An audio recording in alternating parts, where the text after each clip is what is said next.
디모데 전서 제1장 다른 교훈을 가르치지 말라.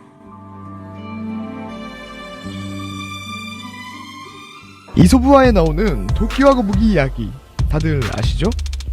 노력하면 성공하지만 재능을 믿고 게으름을 피우면 실패한다는 교훈을 담고 있죠. 하지만 그것이 사실일까요? 카프카의 짧은 글 황제의 전가를 보죠. 죽음을 앞둔 황제가 사신을 불러 중요한 메시지를 전하라고 하죠.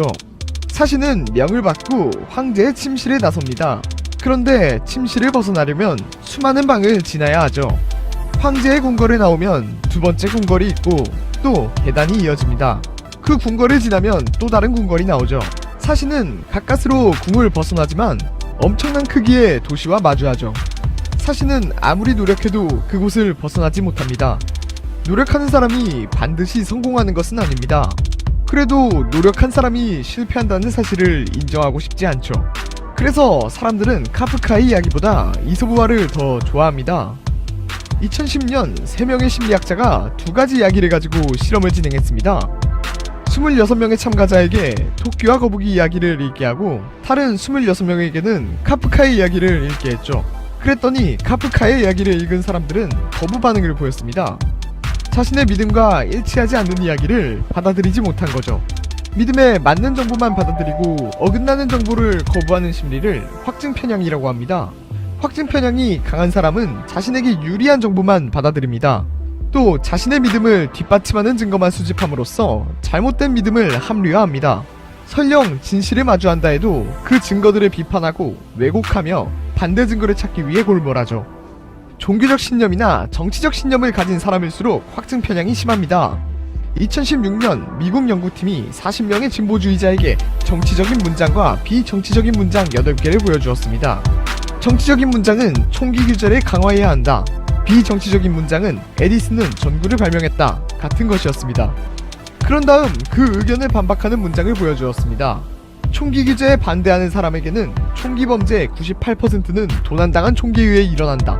또 에디슨이 전구를 발명했다고 믿는 사람에게는 에디슨보다 70년 전에 험프리 데이비가 전기 램프를 발명했다. 같은 것이었죠.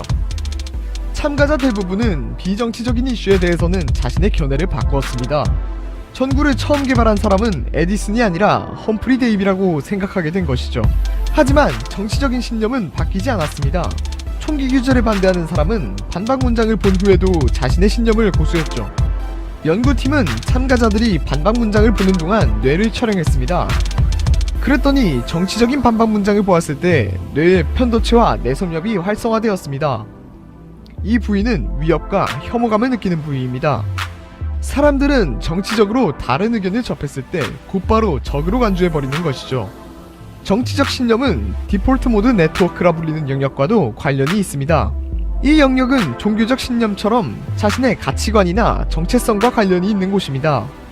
확증 편향은 워낙 강력해서 정치적 신념을 바꾸는 것이 거의 불가능합니다. 자기가 참이라고 결정하면 그것을 지키기 위해 증거를 조작하고 어떻게든 근거와 이유를 만들어내기 때문이죠. 확증 편향을 완전히 없애는 것은 불가능합니다. 프레임을 없애는 것도 불가능하죠. 그나마 우리가 극단적인 편견에서 벗어나려면 프레임의 크기를 넓히는 수밖에 없습니다. 세상을 바라보는 프레임이 크면 클수록 다른 증거, 다른 생각, 다른 시각을 더 많이 담을 수 있기 때문이죠. 율법의 선생이 되려 하나 자기가 말하는 것이나 자기가 확증하는 것도 깨닫지 못하는도다.